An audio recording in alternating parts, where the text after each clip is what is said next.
Meu nome é Rafaela Flaneto Liberali, eu sou de Toledo, no Paraná, estudo no Colégio Estadual Jardim Porto Alegre e faço parte do Grupo de Ciências Cientistas do Jardim. O título do meu projeto é Avaliação de Efeitos Extratos no Desenvolvimento in vitro, Aclimatação e Aplicação em vivo no aperfeiçoamento do meio de culturadio e crescimento fisiológico de diferentes espécies de orquídeas fase 4. Ali na figura 1, a gente pode ver a cápsula das sementes de orquídea, com todas as sementes em volta dela, e isso tudo comparado com o tamanho de uma caneta. E ali na figura 2 são as sementes de orquídea vistas do microscópio. Dentro de uma cápsula igual essa da figura 1, podem ter de 1.300 até 4 milhões de sementes, dependendo da espécie. E a gente pensa, se a orquídea tem tudo isso de semente, por que a gente não acha orquídea em tudo quanto é lugar? Por que a orquídea é tão cara?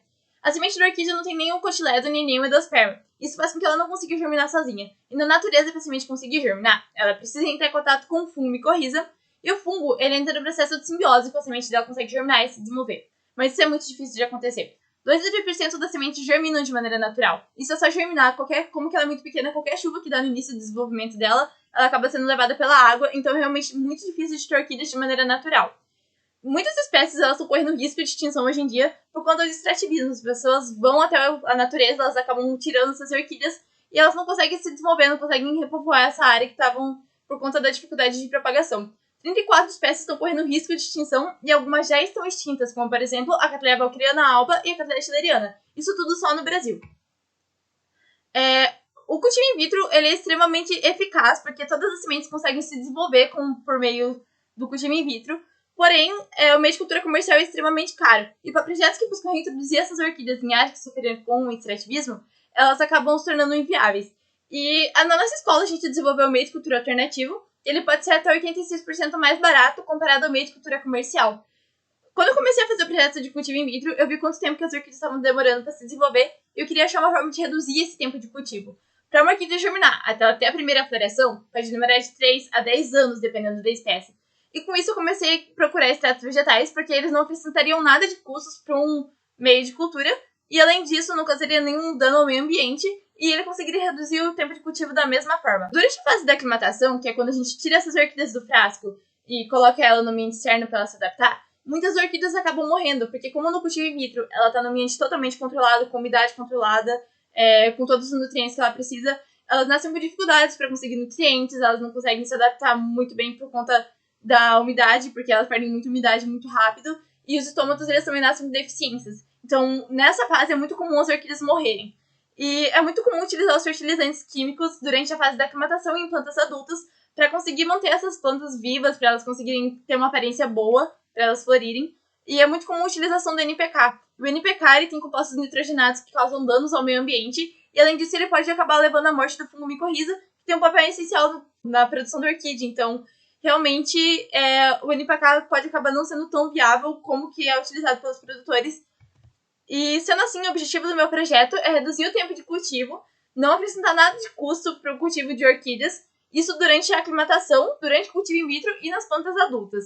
Isso porque nas plantas adultas, se a gente fosse conseguir reintroduzir essas orquídeas em áreas que sofreram com extrativismo, as orquídeas vão precisar se enraizar nesse novo ambiente onde elas vão ser colocadas, e se colocasse o NPK, o fungo micorriza ia acabar morrendo, e então as orquídeas provavelmente não iam conseguir continuar a dar continuidade no crescimento delas para repovoar essas áreas.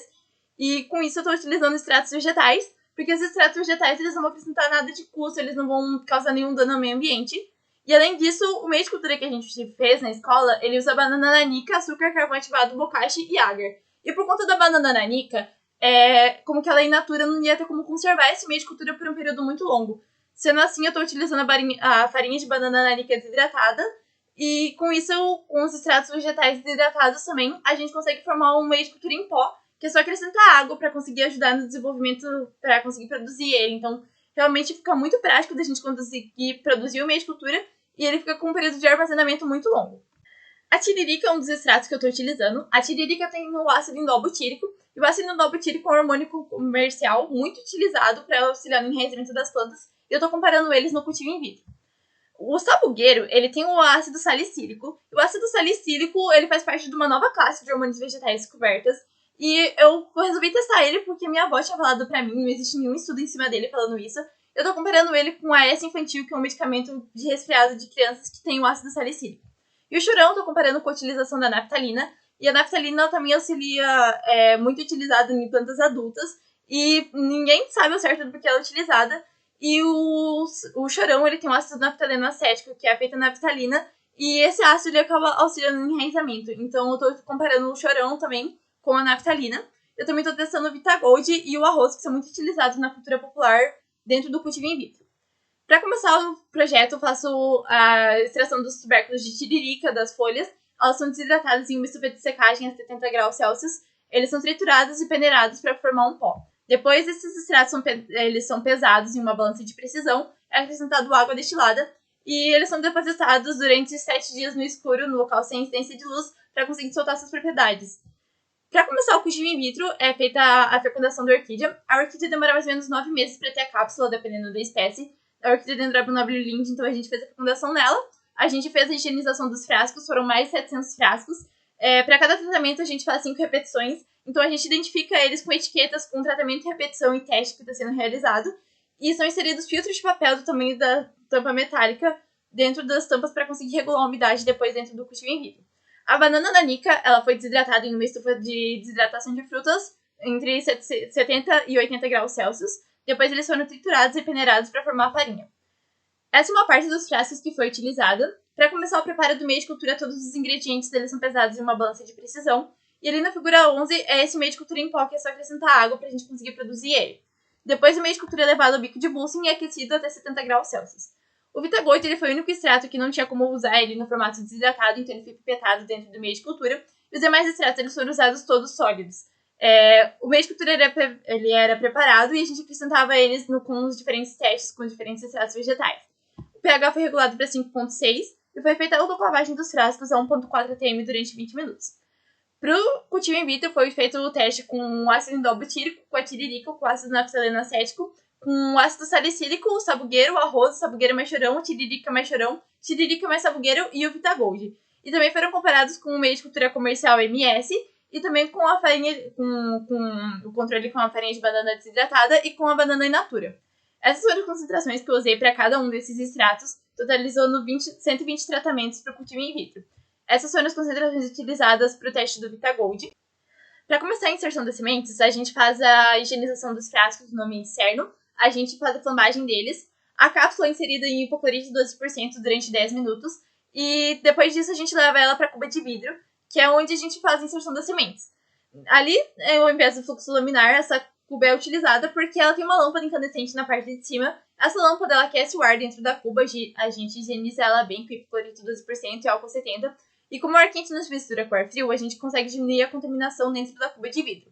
Depois a gente faz lavagens consecutivas com água destilada na cápsula, para daí a gente retirar o excesso de hipoclorito.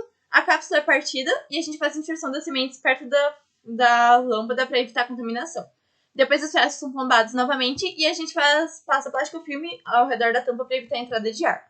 Depois a gente faz avaliações semanais para ver como está o desenvolvimento do projeto. A gente avalia se tem crescimento de fungo, se elas germinaram antes do que o controle. Para aclimatação, primeiro a gente faz a higienização do substrato e dos potes. E depois a gente retira as plantas e a gente lava as raízes para retirar o excesso do meio de cultura. São plantadas 3 plantas por cada repetição e foram utilizadas 5 repetições para cada tratamento. Foram utilizadas as orquídeas Catasetum fibriatum, a Cattleya sp e a Cattleya forbesi. A Cattleya sp e a Cattleya forbesi, elas estão sendo as plantas que têm o melhor resultado até agora, elas são com um tamanho bem maior quando a gente compara com o controle. E ao final do experimento a gente faria a análise estatística para comparar o tamanho da planta, o tamanho da folha, o tamanho da raiz, número de folhas e número de raízes, para ver como está o desenvolvimento dessas plantas. São feitas 2 aplicações semanalmente. E para o teste da aclimatação, a gente está comparando os extratos de chorão, sabugueiro, arroz, sabugueiro mais chorão, arroz mais chorão, arroz mais sabugueiro e o NPK 10-10-10. Foram utilizadas as concentrações de 25 e 50 gramas por litro. Para o cultivo em vivo, a gente amarra as orquídeas em cascas, a gente faz a perfuração dessas cascas com uma furadeira e fizemos ganchos para conseguir pendurar eles numa tela que a gente colocou no orquidário para colocar o experimento.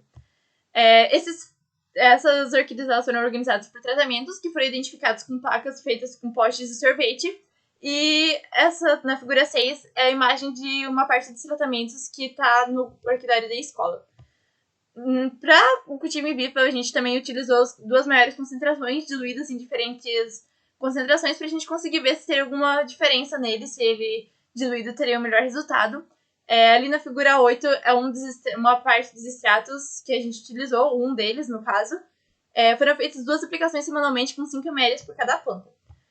Para a orquídea Capanema micromer, a gente variou os extratos de chorão, sabugueiro, sabugueiro mexerão, arroz mexerão, o arroz mais sabugueiro e comparamos com o NPK 10, 10, 10, variando também a quantidade de NPK para ver específico para a orquídea Capanema micromer qual seria a melhor concentração.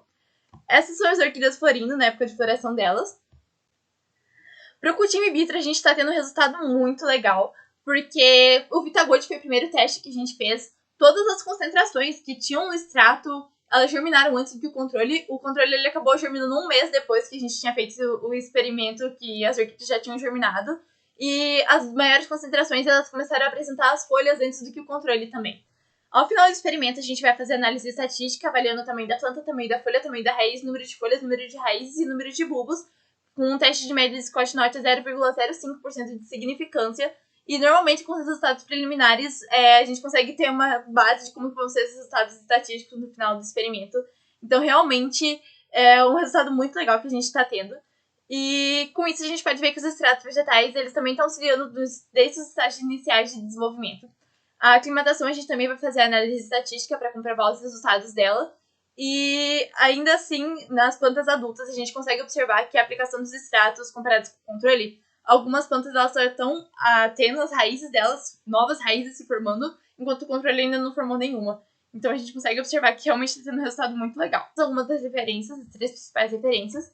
E muito obrigada pela sua atenção e até a próxima!